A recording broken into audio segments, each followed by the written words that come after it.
Dear friends, it gives me great pleasure to be here with you again. I am so glad to be in your company. You have a tendency to look up to me or to beings like me as masters, but we do not see it that way. We see you following your path on earth at a challenging time, a time when much is changing, and we see you growing toward your own mastery. We see you becoming the masters that you still look up to at times. And this is what it is all about, finding your own mastery. Do not follow any master that is brought before you by tradition or by books or by anything someone else is telling you. Find your own mastery. That's what it's all about. Today I would like to speak about a theme that reaches back far into your history. The energies of the male and the female. These are old energies, and a lot is going on with them right now. First, I would like to say something about the nature of the male and the female. These energies are two aspects of the one. They therefore are not really opposed or dualistic. They are one. They are two faces of one energy. The male energy is the aspect that is outwardly focused. It is that part of God or spirit that drives outward manifestation, that makes spirit materialize and take form. The male energy therefore knows a strong creative force. It is natural to the male energy to be highly focused and goal-oriented. In this manner, the male energy creates individuality. The male energy allows you to separate yourself from the one, from the whole, and to stand alone and be a specific individual. The female energy is the energy of home. It is the energy of the primal source, the flowing light, pure being. It is the energy that is not yet manifested, the inner aspect of things. The female energy is all-encompassing and oceanic. It does not differentiate or individualize. Now imagine the energy of the female becoming aware of a certain movement inside of her, a slight restlessness, a desire for, reaching out outside of her boundaries, moving outside of herself to attain experience. There is a longing for something new, for adventure, and then an energy comes to her that answers that longing. It is the male energy that wants to be of service and help her manifest in matter, in form. The male energy defines and shapes the female energy, and by their cooperation, the total sum of energies can take a completely new direction. A new reality can be created in which everything can be explored and experienced in ever-changing forms of manifestation. The dance of the male and the female brings forth the fluctuating spectacle of created reality, of your creation. This is a spectacle of great beauty, wherein the male and female energy worship each other and celebrate their cooperation and playful joining. And this is as it should be. The male and female energy belong together. They are two aspects of the one, and together they celebrate the joyful manifestation that creation is supposed to be. It has been said that in the final realization of who you are, the only truth that matters is I am. And in this mystical mantra, precisely those two aspects merge. In the I is the male energy. In the am is the female energy. The I is constricting, differentiating. It gives focus. It gives direction. It individuates. I, not the other. I. And then am. Am is oceanic, all-encompassing. It reflects the ocean of home, the female energy, the inexhaustible source that knows no bounds, no differentiation. The flowing and joining aspect is the core of the female energy. In the I am, the male and female come together and blissfully join their energies. Now, in the history of humanity, and even before humanity existed, a conflict arose between the masculine and the feminine. I shall not go into the origin of this conflict now, but in your history there is a drifting apart of male and female energy so that they appear as opposite forces. The yin-yang symbol demonstrates the true situation very well. In the masculine, there is always a core of the feminine, and in the feminine, there is a core of the masculine, just as there is a white dot in the black and a black dot in the white. But in the course of history, this mystical unity of the masculine and feminine has been forgotten, and these energies have become opposed to each other as black and white. The underlying unity was no longer recognized. Right now, you are in the last phase of this history of conflict, in which the male energy has played the part of perpetrator for many centuries. The male energy has long been playing a part in which it opposes, mutilates, and destroys the female energy. It was not always like that. There have been times in which the female energy had the upper hand and wrongly manipulated and ruled the male energy. But that time is over.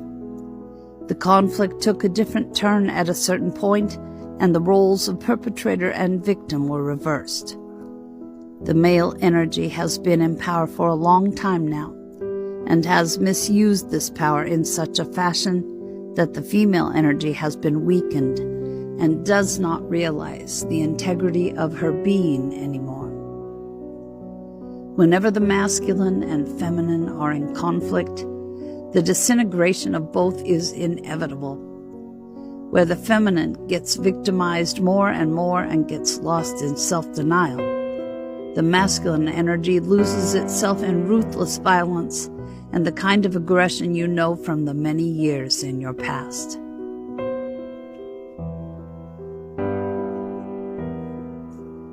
The masculine and the feminine depend on one another. When they battle each other, the consequences are disastrous. But times are changing. Since the 19th and 20th centuries, the female energy is regaining its strength and rising above the role of victim. This resurrection comes from deep within the feminine energy. She has finally reached the outer limit of her self-denial. At this point, she has looked herself in the face and has stated, "This is as far as it goes." By the way, this is how it always goes in the dynamic between victim and perpetrator. Change starts when the victim refuses to accept anymore. The perpetrator could well hang on to his role for a longer while, for he has less of a reason to stop. Revolution starts where the victim refuses to accept anymore and finally takes back her power. In all situations of repression, for example of women in their family or in society, the real moment of change is when the woman or the feminine energy within a person decides for herself, "I will not take this any longer." This is when change truly starts to happen.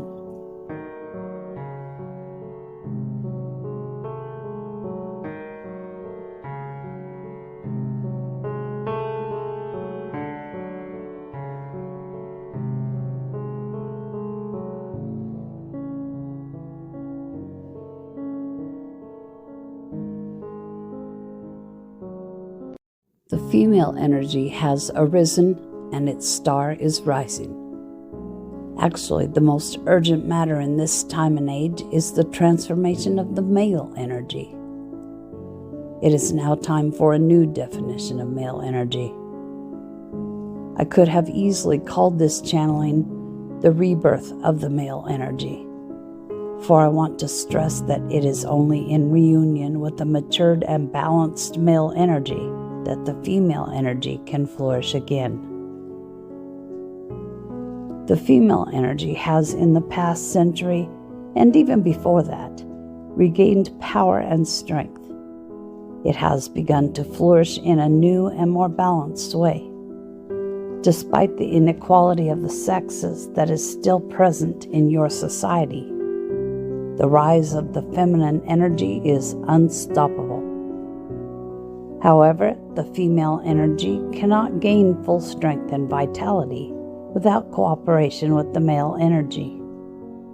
This goes for the collective level as well as the individual. The female energy cannot make its final breakthrough without the support of and connection with the male energy. This is not because of an inherent weakness in the female energy. It is because of the essential nature of male and female energies, the fact that they are intertwined and can only fulfill their brightest potentials in cooperation. This is why it is imperative now that the male energy reshape itself and venture into the new. When you look at the interplay between male and female on a collective level, the female energy is now in a position of waiting. She is waiting. At present, there is a struggle going on within the collective male energy between the old and the new. A new wave of energy is dawning within the collective male energy that honors and respects the female energy. This new wave of male energy wants to join with the female and together enter the new age.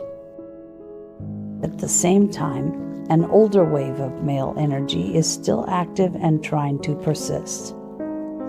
This energy is clearly working in the series of terrorist attacks that have taken place all over your world. The male energy in its old role of heartless aggressor is thereby showing its nasty side. In the ones who commit these horrendous attacks, there are very dark emotions, aggression, anger, and at the same time, utter powerlessness and helplessness. It is from this utter helplessness that they appeal to the most brute and destructive types of power display. This male energy we are speaking of is in its death agonies. It senses that there are important changes going on collectively and that humanity is on the threshold of a new era. One of the problems you are now facing while growing toward a more balanced cooperation between male and female is how to deal with this kind of ruthless energy. What are we going to do about this old male energy that is trying to create as much havoc and destruction as possible in its downfall? Let me tell you this, its downfall is a fact. The struggle has been lost by the old male energy, but it will not surrender easily, and it will resist to the very last with aggression and merciless attempts at domination. Much will depend on how the inner collective attitude will be to these aggressors. Will you allow anger and powerlessness into your own energy field as a reaction to acts of violence? Then you open up to the energy field of the aggressors. At the very moment you feel overpowered by anger and resentment toward them, they have reached their target. You are then sucked into their energetic vibration, and you would be willing to kill as well. Kill the murderers of the innocent. This is all very understandable, but is it vital to realize what's happening here? As soon as there are intense emotions rising up, it is wise to make a pause, in silence. Go back to the quiet, knowing part of you and ask, what is really going on here? Is it all about your wisdom and discernment now, your ability to see through things and to feel what really is at stake? The world will not be taken over by terrorist powers.